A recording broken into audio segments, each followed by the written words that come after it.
저는 독도사수연합회 독도 이상훈입니다. 2000년부터 지금까지 독도 지키기 운동을 하고 있으니까 횟수로 24년째 독도 운동을 하고 있습니다. 윤석열 정부가 우리나라 돈으로 배상해 준다 하는 걸로 인해서 국론이 분열돼 가지고 있습니다. 국제법 위반이 되기 때문에 안 된다. 국제법은 국내법보다 우선이다. 이런 말씀을 하시는 글을 제가 보고 김영구 교수님을 찾아와서 말씀을 들어보고자 왔습니다.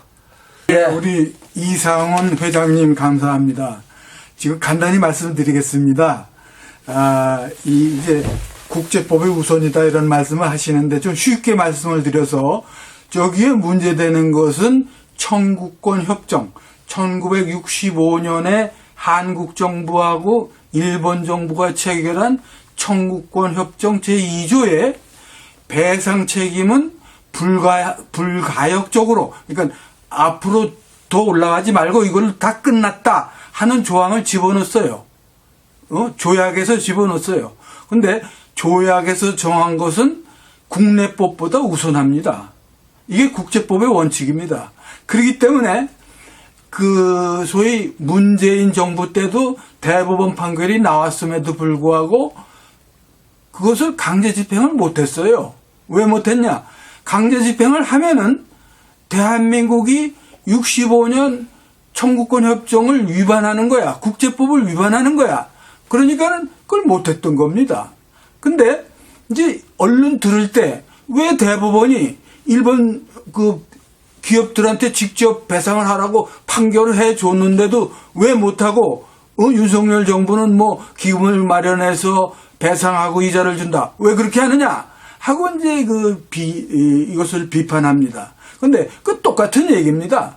결국은 그렇게 할 수가 없는 거예요. 그런 판결은 소위 대법원이 열심히 판결을 했지만은 그런 판결은 국제법을 초월할 수 없기 때문에 효과가 없어. 무효입니다. 그래서 못하는 거고 못하기 때문에 소위 제3자적 그 참여 방식을 택한 윤석열 정부의 방침은 국제법적으로는 정당하고 그걸로 비난할 거는 못 된다. 이런 얘기를 제가 드리는 겁니다. 좌우 여야로 갈려가지고 서로 여론이 분분하고 국론이 통일이 안 되고 있습니다. 그래서 제가 아니, 얼굴이 안 나오죠. 제가 교수님께 여쭈어 것은 저는 국론을 통일하기 위해서 교수님께 여쭈어 보고 이것을 많은 분에게 알리고자 해서 이렇게 교수님을 찾아왔습니다. 그래서 교수님은 독도 문제 해결 방법을 어떻게 해야 좋은지 말씀해 주시기를 부탁드리겠습니다. 예, 알겠습니다. 이게 지금 우리 이제 윤석열 정부가 과감하게 전진적 자세로 한일 관계를 개선하겠다 해서 징용공 문제에 대한 전진적 해결안을 내놨는데 지금 3월 17일 날 기시다하고 윤석열 정부가 이제 정상회담을 하지 않았습니까? 그 이제 여러 가지 아주 의욕적인 공감도 끌어내고 좋은 얘기를 했다고 하는데 사실 내용을 들여다보면은 일본 사람들은 태도를 개선한 게 하나도 없어요. 하나도 없어. 자기들이 주장하는 거, 심지어는 다케시마는 일본의 땅이니까 그것을 유의하기 바랍니다. 이렇게 얘기를 하는데 곤란하니까 우리 대통령은 그거에 대해서 화답을 안 했어요. 그래서 말하자면 우리 한국 측은 굉장히 양보를 하고 징용공 문제에 대해서 선진적 제안을 했지만은 일본 사람들의 자세는 막 그대로 돼 있는 겁니다. 하나도 무슨 양보하거나 개선하는 게 없이 이게 그대로 됐다 이겁니다. 그렇다면 이거는 이 문제가 하나도 진전이 되지 않은 겁니다. 그래서 이런 아까 얘기한 대법원 판결 문제로 해서 극렬하게 비난하는 일반 여론은 그건 국제법을 모르시기 때문에 그렇게 하는 것이지만은 전체적으로 보면은 저도 우리 윤석열 정부의 성의 있는 이런 노력에 일본 정부가 하나도 따라오지 않고 있지 않느냐 하는 말씀을 지금 꼭 드려야 됩니다. 그리고 이러한 경우에 이 문제를 어떻게 처리하느냐에 대한 저의 조그만 소견을 지금 말씀을 드리겠습니다. 이제부터. 그거는 뭐냐면은 기본적으로 왜 일본 사람들이 우리 한국 정부의 정체성을 갖다가 인정하지 않는 이런 태도를 취하느냐 하면은 그거는 우리가 한마디로 얘기해서 한일병합 유효 부당론이라는 거를 일본 사람들이 견지하고 있기 때문입니다. 그 뭐냐면은 일본 사람들은 1910년 8월 22일에 한일 병합조약이 맺어졌는데 그것은 그때 당시 국제법으로는 정당하고 유효하게 체결된 것이기 때문에 대한제국이라는 나라는 일본 제국에 병합되고 멸망된 것이다. 그러니까 한반도는 일본이 영토로 지배했기 때문에 독도도 마찬가지로 일본이 영토로 지배한 것이다. 그런데 1951년 대일 강화조약에서 일거하는데 2조 A항에서 그게 빠졌습니다. 그게 일본 사람들은 자 그게 빠졌으니까 일본이 영토적 주권을 포기하지 않은 거다.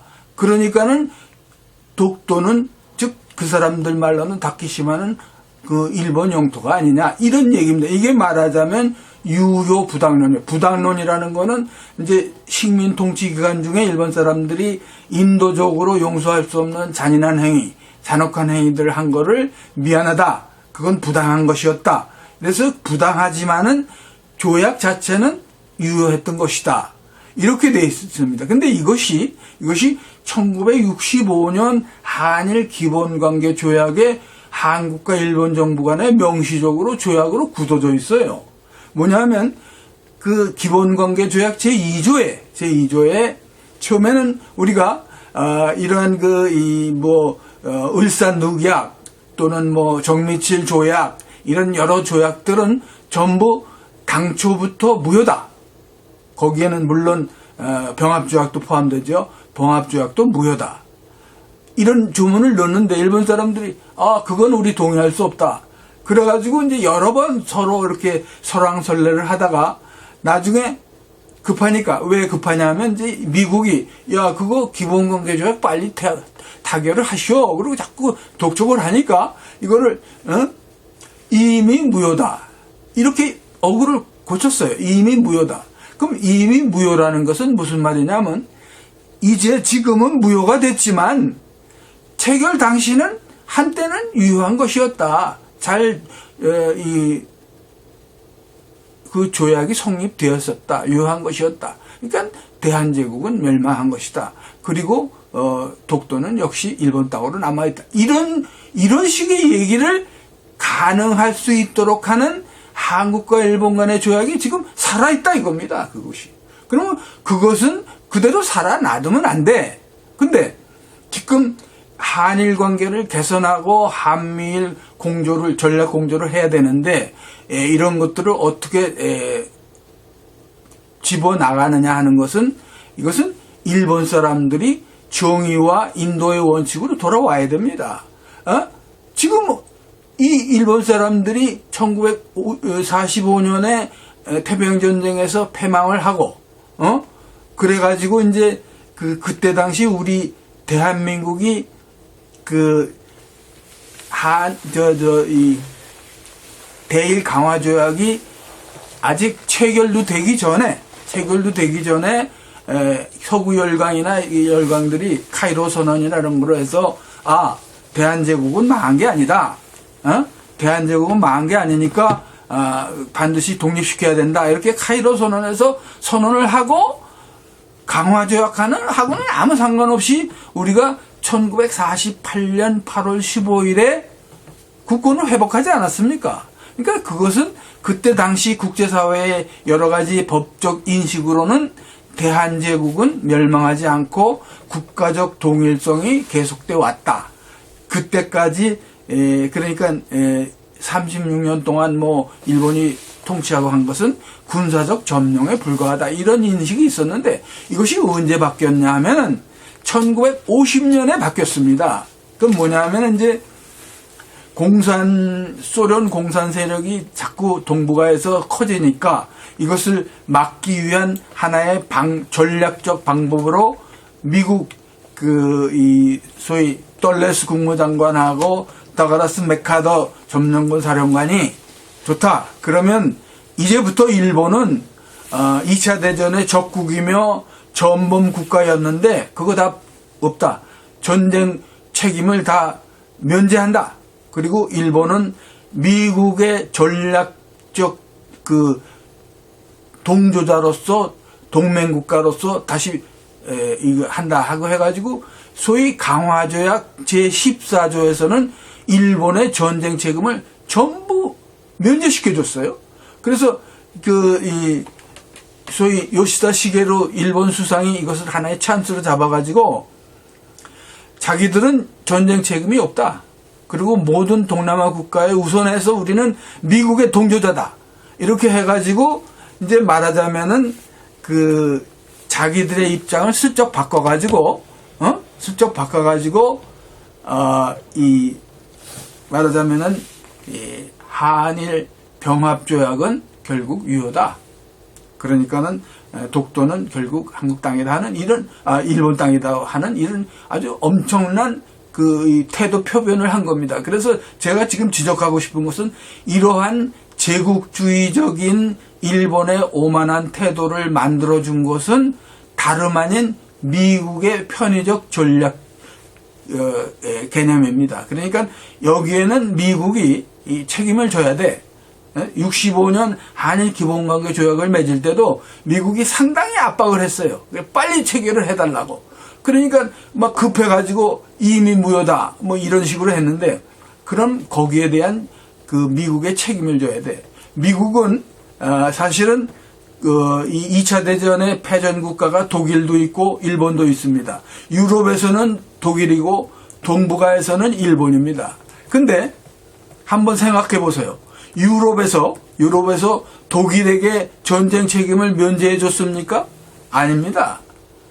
아니 지금 여기 동북아에서는 태평양 전쟁을 진두지휘한 히로히도 일본 천황을 전범자로서 기소하지도 않았어요. 왜? 이 일본을 전략적 편의주의로 이용하기 위해서 그렇게 한 겁니다. 그러나 유럽에서는 독일을 그렇게 이용한다는 것은 절대 용납할 수 없는 것이었어요. 그래서 히틀러를 뉴른베르크 국제 군사 재판에서 면제시켜준다? 이런 것은 상상도 할 수 없는 거야. 그럼 왜 이렇게 되느냐? 저는 그것을 지적하고 싶습니다. 서방 국가들이 프랑스, 영국, 벨지움 이런 나라들이 독일에게 여러 가지 잔악한 이 침략을 당하고 전쟁 범죄의 피해자가 됐습니다. 그런 것은 절대 용서할 수 없다. 그러나 지금 중국이나 한국이 일본 사람들한테 당한 거 그거는 우리 서양 사람들이 잘 모르는 일이야. 그러니까 적당히 편의주의적으로 일본을 우리의 동맹국가로 해도 돼. 이런 식으로 그때 했던 겁니다. 그럼 여러분 생각해 보세요. 이것은 인도주의 원칙이나 정의 원칙에 배반하는 겁니다. 제가 알기로는 미국은 정의 추구의 원칙이나 인도주의를 아주 존중하고 이것을 이행하는 그러한 나라입니다. 그래서 그러한 정신에서 보면은 이러한 일본의 시대착오적인 제국주의적인 역사인식의 퇴행은 지금 용서할 수 없는 겁니다. 그러니까 그 책임을 미국이 져야 돼, 미국이. 그래서 이번에 4월달, 이제 벌써 4월이 됐죠. 윤석열 대통령과 조 바이든 미국 대통령이 워싱턴에서 정상회담을 하는 걸로 제가 알고 있어요. 저는 그 기회에 우리 윤석열 대통령이 일본 측의 시대착오적인 이러한 소위 말해서 유효 부당론이나 독도에 대한 영유권 주장 같은 것을 미국이 책임지고 일본으로부터 그거를 갖다가 부인시켜야 돼. 그렇게 하지 말라. 우리가 이 51년도에 너희들을 전쟁 책임을 면제해 준 것은 어디까지나 그것은 공산 세력을 막기 위한 하나의 편의주의였는데 편의주의지만은 그것은 올바른 것이 아니다. 이렇게 해가지고 일본이 한미일 공조를 제대로 하기 위해서는 가장 첫 번째 전제 조건이 대한민국의 국가적 정체성을 부인하는 소위 한일병합 유효 부당론을 폐기하고 독도에 대한 영토 주권을 취소하고 이제부터 우리는 대한민국을 우리와 동등한 정당한 자유민주주의 시장경제를 추구하는 우리의 동맹국가로 대우하겠다. 그래서 우리가 한미일 삼국공조를 하자. 이렇게 나오도록 조 바이든 미국 대통령이 획기적인 역할을 해야 된다. 이런 얘기를 제가 말하고 있는 것입니다.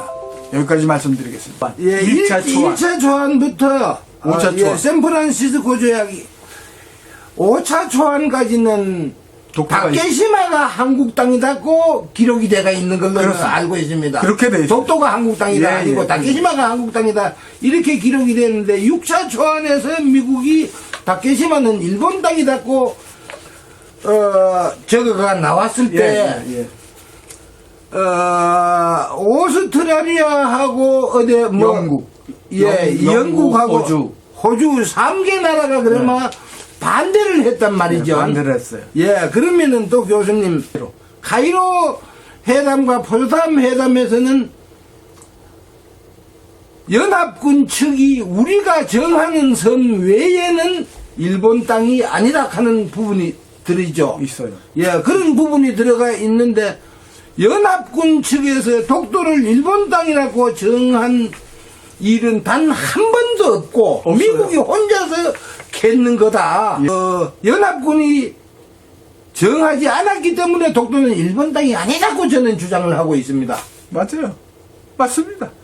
그게 뭐냐면 이제 상당히 얘기가 좀 복잡하게 돌아가는데 소위 이 점령군이 처리한 여러 가지 기록이 쫙 있지 않습니까? 점령군이 여러 가지 그러니까 메카더 라인을 정한 것도 점령군이 조치한 것이고 그 다음에 스카핀 677이라는 게 있어요. 스카핀 677 거기서도 독도를 일본에서 제외했어요. 일본하고 구별했어. 그리고 이 연합군이 점령군으로서의 처리할 경우에는 끝까지 독도를 일본에서 제외한 다른 소위 한국의 땅으로 취급을 했는데 다만 뭐냐면은 50년부터 윌리엄 세볼트라는 사람이 메카더 사령부의 정치 고문으로 나왔어요. 윌리엄 세볼트. 근데 이 사람은 부인이 일본 사람이에요. 그래갖고 이 친일파가 여러 가지 조작을 해가지고 결국은 미국은 독도를 일본의 영토로 간주한다 하는 얘기가 나오게 되는 겁니다. 거기서. 근데 그것은 중요한 게 아니에요. 예, 미국 개인의 생각 아니겠습니까? 그렇습니다. 예, 예. 그렇습니다. 그것은 연합국의 전체적인 의견이 아니고 미국의 일시적인 견해예요. 예. 그리고 교수님 국제법 위반이다 하는 강제 집행을 하게 되면은 국제법 위반이다고 말씀을 하셨는데 그게 이제 교수님 주장이라고만 생각할 사람들이 또 많이 있을 수 있습니다. 예. 그래서 교수님 외에 다른 분들이 주장하시는 변호사 단체라든가 예. 그런 걸 더 이제 교수님 나만 주장하는 게 아니라 꼭 교수님이 말씀해 주시면 좋겠습니다. 예, 잘 지적해 주셨습니다. 이것은 소위 재산권 협정에 명시된 조항을 위반한 대법원 판결이기 때문에 이것은 한국의 국내법적 문제로 처리해야지 된다. 강제 집행을 하는 것은 적절한 조치가 아니다 하는 제시한 징용공에 대한 소위 제3자 참여 방안도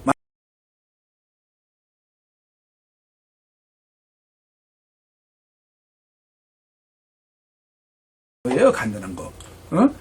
조약을 맺었다. 그러면 조약을 맺었으면은 그 조약을 지켜야 된다. 이게 국제법의 원칙입니다. 근데 그 말을 대법원 판결대로 하면은 그 조약을 지키지 않는 게 됩니다. 그러니까 이러한 대법원 판결은 잘못된 겁니다. 예, 저를 보고 말씀을 하죠. 그래서 우리 이 회장이 옆에 계시니까 자꾸 그래서 우리가 가장 중요한 건 뭐냐 하면은 가장 중요한 거는 제가 지금 그 재산권 협정 제2조의 불가역적 책임 조항을 그거 잘된 거다. 나는 그거 지지한다. 이런 얘기를 하는 게 아닙니다. 독일의 메르켈 여수상은 독일 사람들은 두고 마지막 피해자 한 사람까지 우리가 그 보상을 해야 된다. 무한 가역적 책임 선언을 했어요.